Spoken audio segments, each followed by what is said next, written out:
power. But permit me to say a few thoughts. Being Solicitor General is a lofty position which brings me a little bit closer, perhaps, to the Supreme Court than other practitioners.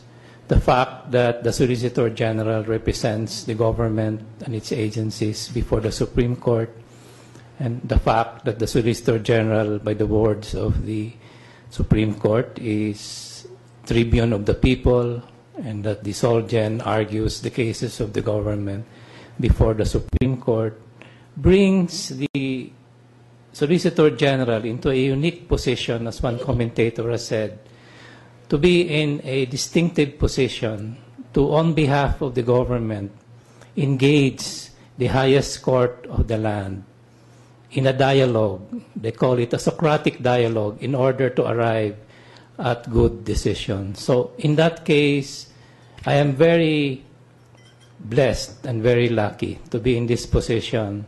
And whilst, again, the question of insider versus outsider is something for this honorable council and for the appointing power, I will consider that a sergeant is somebody who is not inside, but is not probably completely outside knowledge of the processes of the court. Thank you, sir.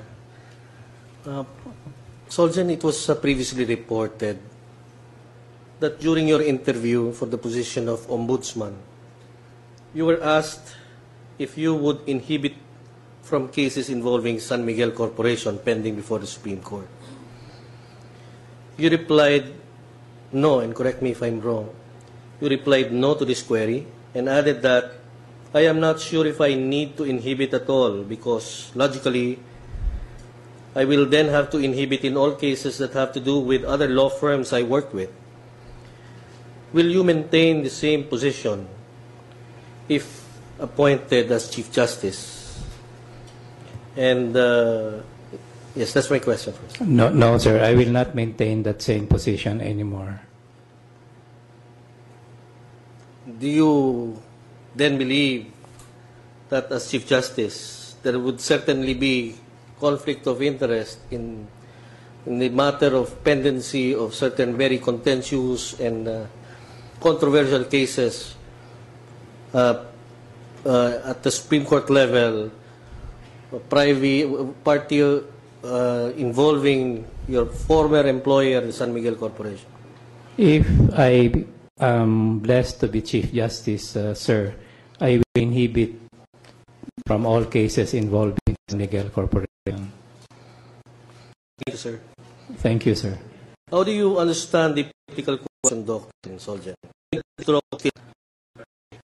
Notwithstanding the power of judicial review, Section 1 of the Constitution? Yes, sir.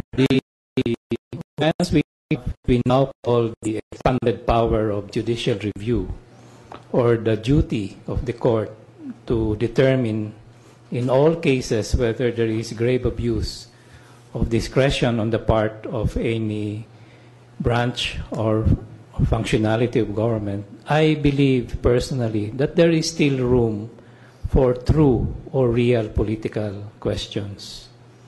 In a narrow set of cases, there will always be room for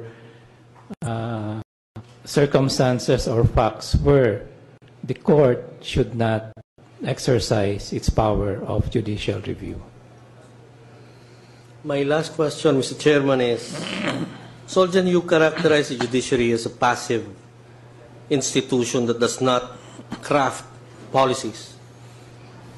Does the judiciary have a role in national development then, do you think? Yes, sir. I'm sorry. And does the judiciary precisely have a role as well in the upliftment of the quality of life for every Filipino? Yes, sir. I think the judiciary, whilst it is a passive institution, when it is confronted with an actual case or controversy, has to make a decision. And therein lies the role, the big role of the judiciary in national development. For example, to the extent that we need foreign investments, one of the criticisms has been that our laws are interpreted not consistently, and to the extent that the court could speak with one voice, to the extent that the court could follow precedent, these are matters that will help invite, for example, foreign investments. And so the court, it is a natural body that believes in precedents. And national development, business, they are for maintaining credibility through predictability. And so there is a big, big role for the judiciary, sir. It's my turn, Mr. Solicitor General. I have asked you some questions when you appeared before the court in defending the government. But the questions will not be different from the questions that we propound when you appear before us. No? Yes, sir.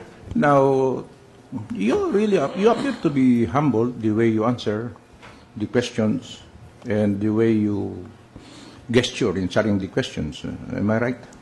You confirm that? You really appear to be humble. I am humble, sir.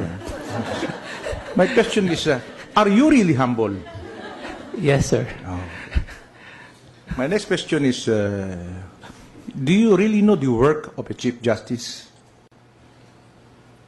Do you really know the work of a Chief Justice? I do not know in the sense, Your Honor, that I have never been even a judge.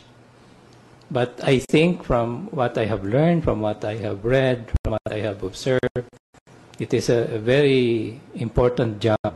But to answer your question, not of my personal knowledge, because I have not been even a judge. Yeah. You know that during en banc sessions of the Supreme Court, where the Chief Justice is the presiding officer, you will have to tackle something like 300 cases. 300 cases on a single day for deliberation before the en banc. And you're the presiding officer. You're not aware of that? No, Justice. You're not also aware of a decision submitted by a ponente. There are several opinions that are submitted, and then you are also aware. You should also be aware of the different opinions of the justices, because you will be the presiding officer. You do not know that? Well, I am aware in the sense that, in fact, Justice, there are so many instances where there are different opinions. Yeah, there are opinions, and the Chief Justice must be aware. He should know what are these opinions. Is it not? Yes, Your Honor. Then the Chief Justice likewise heads a lot of committees, and he should be on top of all these committees. He will be the presiding officer of the Judicial Bar Council. He will be the presiding officer of the Philippine Judicial Academy in the monthly meetings. He will be the presiding officer of the Mother Committee, which there are so many committees that the Chief Justice heads. Yes, Justice. Yes, experience is not committees, can be met, and there are delegations. No, you can delegate work. The primary challenge. But you will have to be attached, even if you delegate. Example of which is the preparation for the budget of the Supreme Court and Judiciary. You can have the judge, but you have to be on top of the. There's only one of the that does not sit in his office and then call for the justices or a memorandum. That's everybody follows.